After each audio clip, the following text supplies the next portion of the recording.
guys? Welcome back to Clever TV. I'm your girl, Jocelyn Davis, and today I'm so excited to have joining us in the studio the cast of House of Anubis. It's so nice to see you guys and meet some of you for the first time. Now, I know you're a newbie to the cast, so break down how you're fitting in this time around. Well, I mean, I'm the new kid, as you said, going into the season, and I mean, at first, going over to a new continent, let alone country, and going in a new show, meeting all these great new people, it was a little nerve-wracking at first, not knowing how I'd fit in, but I mean, just coming to the show, it's been absolutely amazing. These guys have made it a home away from home for me. It's been awesome. There are new mysteries. Yeah. There's a lot to look forward to. Okay. Well, this season, what's wonderful is we have almost sort of direct continuity for like a new term. So it starts off with Nina returning back into the school and discovering that the sort of mystery that was solved basically has a lot more sort of depth to it, and hence Sabuna start going into a lot more details as the continued mystery that they have to uncover, really. Yeah.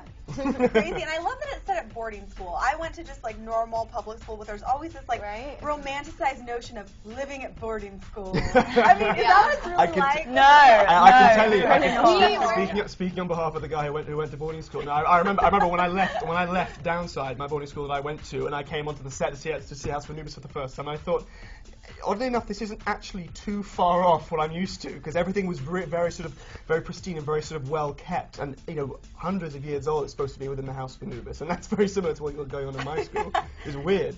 Now, you guys, we kind of talked about this a little bit off camera, but it seems like the shooting schedule is like fast and furious because there's so many episodes. Yeah. What is shooting like? And you guys probably have so much fun together, like hanging out. Oh, it is. It's a lot, but I mean, it is go, go, go. I mean, the amount of episodes they're trying to shoot in the period of time they're shooting, so many to do and get out at a certain point in time.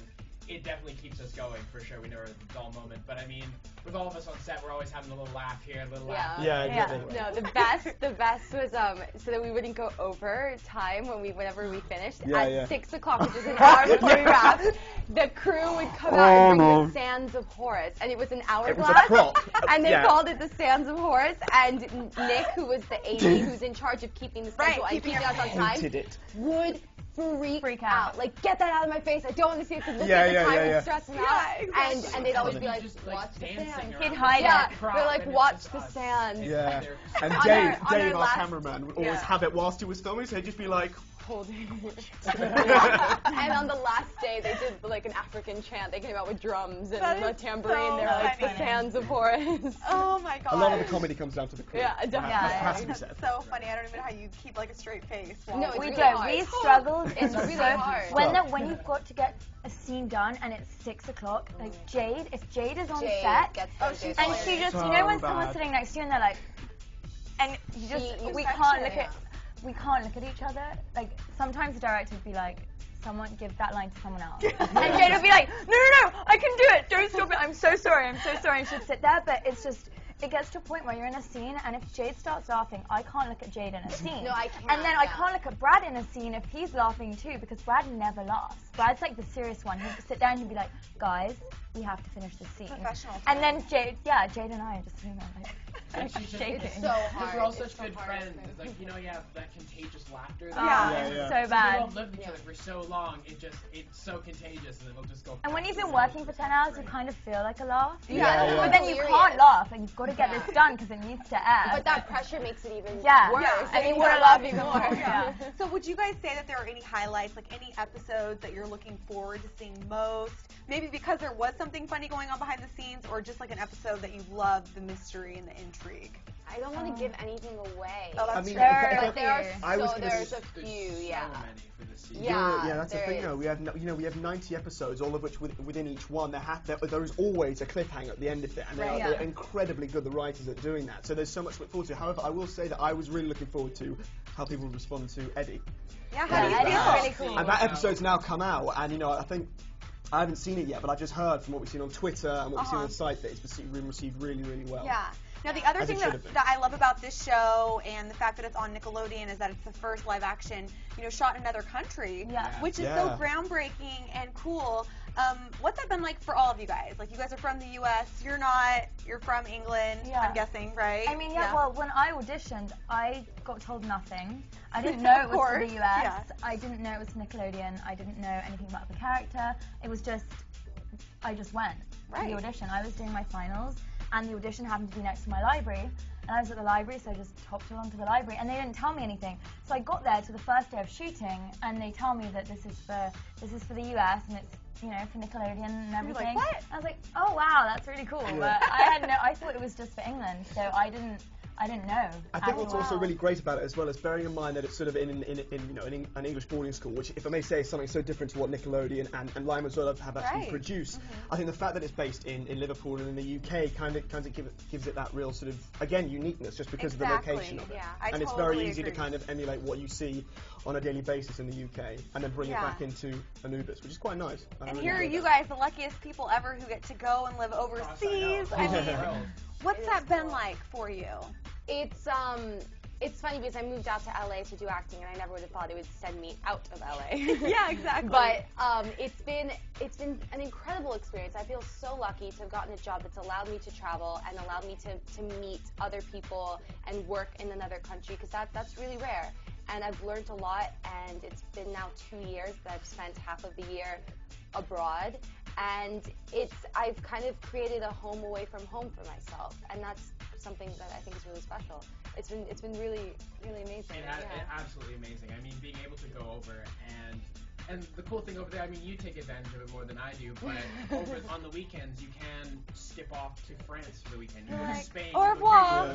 I was so close. And actually, exactly, when you first arrived, I remember Natalia when she first arrived, I took her down to London, and we had like a little time to share with me and my brother and a friend of yours, and that was nice. And I did the same. With Bergman, like the sort of emissary. Okay, so let's talk a little bit more about this specific season. I know that we talked about maybe some mysteries. Is there anything new that's happening? Of course, your edition, but is there anything new that fans can look forward to in the coming episodes? There's more like romance. It's kind of romance. It's just such a roller coaster because there's Nina and Fabian, and they're all over the place, and then Amber's like desperate. Amber's desperate for them to be together, and she's just pushing them like, come on guys, be together. And Nina and Fabian are like, this isn't your relationship, get out. But that's a really big part, because I know the fans love Fabina, which Amber created. I love that. So Fabina, Nina and Fabian. So I think that's the romance, and then you've got some. We won't say, don't say. Drama. Yeah. Like because of the romance. There's so many stories going on at the same time, all kind of interrelating, and there's just so much more. It's like everything is a whole new level. Mystery, adventure, romance, drama. Yeah. What I quite like though about this season is that pretty much with regard to probably to every single character, the mystery and the social lives, the romance. What's very nice is they actually become entwined very often. So, for example, some of the romance that potentially goes on between Mara and Jerome may or may not happen, depends on what exactly goes on with the mystery, whether or not Jerome can, certain aspects of his personal life can be uncovered, and how Mara's involved, and, we see what happens with Eddie as well, if there's any romance going on there. As the bad boy, he might well have something going on. Yeah, I was going to say, just sort of summing up what they're saying as well, is like, if there's a lot going with Jerome, there's a lot more social connections. I mean, the mystery is heightened, and then as well, hopefully the fans, as we've all fell in love as we were reading it, just the connections between the characters. Seeing whether this goes up, who likes who, who doesn't like who hates who. So it's very intertwined as it goes throughout the series, and not even romance, just friendships as well. Definitely. Just simply friendships. Yeah, exactly. Kind of I mean, Sabuna obviously means the bad, the ugly. Exactly. Sabuna means that different friendships come and go, and then also what happens just as the storyline progresses. Eddie, perhaps, and Fabian and Jerome. And Joy's back to stuff. Exactly. Just so much going on. I love it. Now, I love that you mentioned the fans. Someone was talking about the fans, and you have fans around the world. How have your guys' lives changed as a result of, I know you're soon to find out, or you probably are finding out, right? It's sort of a progression. I mean, I speak for myself. I mean, I think I speak for all of us saying we're just so honored by how much the show's been recognized and how much everyone's coming back for season 2, and we just love seeing how many people are so interested to see what we can give them. We really hope that they enjoy what we've shot. Yeah. And considering that it was an original back in Belgium and Germany, I just really what I really pray for the fans who watch it back in other countries is that it's it's done the show credit, which I really do think it has. I really pray that it has. And it's so cool also I mean, in today's day and age with all the technology, we're really close with our fans through Twitter. So cool. And to get messages on Twitter in all different languages, all different countries. I have to go on Google Translate. Yeah. You know, like Brazil, Russia, Germany, it's Spain, really cool. Portugal. I was walking around London the other day, and this woman was with her 2 little kids, and she didn't speak any English, and she just goes, Nina! Yeah. You're like, oh my god. I was in. We have Poland. I know. All she could say, everybody communicate through language. You're the common bond. And that was really cool. And thank you, all of you, for coming in. This is such a treat. Thanks for having us. Of course. And you guys out there watching, thanks so much for watching Clever TV. For all the details on House of Anubis, when it airs, and lots of 411 on these guys, check out our info section below. And as always, stick with us because we'll have all the entertainment news you can handle. I'm Jocelyn Davis. We'll see you guys next time. Bye, guys. Bye. Goodbye.